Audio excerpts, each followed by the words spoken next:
So I'm going to be busy for the next couple of days, and it's also supposed to start raining. So I'm taking advantage of the last 45 minutes of daylight I've got to shoot just a real quick update on a couple of my bows.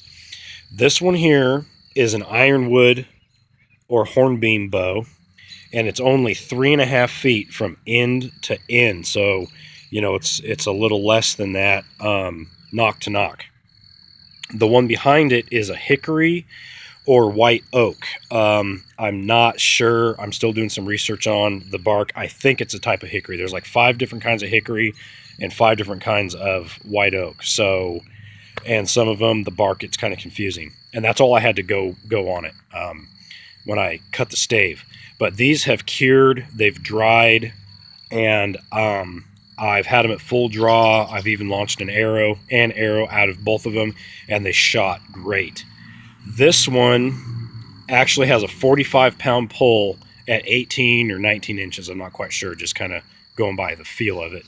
I actually did measure it, but it's about 18 or 19 inches. But that's pretty impressive for a self bow. This one it has a 40-pound pull. And the only thing that I've done to them is I've scorched the bellies. I'm very pleased with these 2 bows. They're a couple of my favorites. On the hornbeam, I've left the bark on it, and I think I'm going to probably do that with any of the others I do.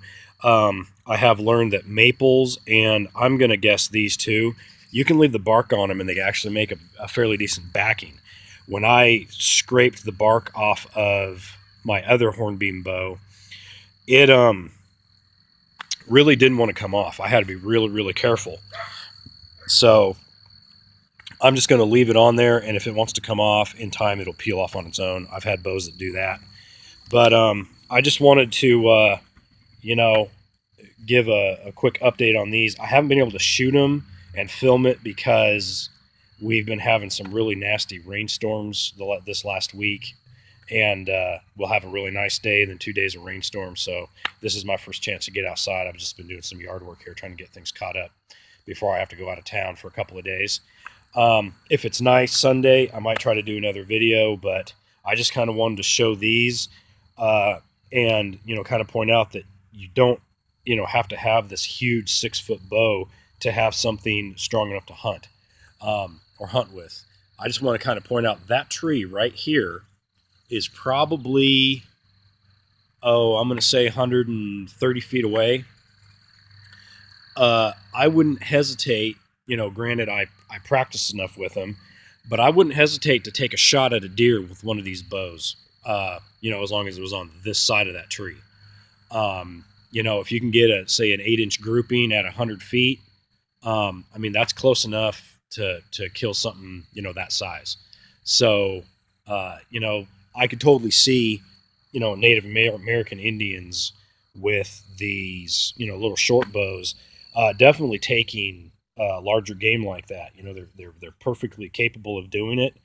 And then you get into the whole sinew backing and stuff like that. And, this one's a 45-pound bow, and that's about as strong as I'd want to make a short bow like this. But if you added some sinew to that thing and you crank that sucker up to 60 pounds, the sky's the limit. You could take, full on. Well, actually, they took buffalo with 45-pound bows.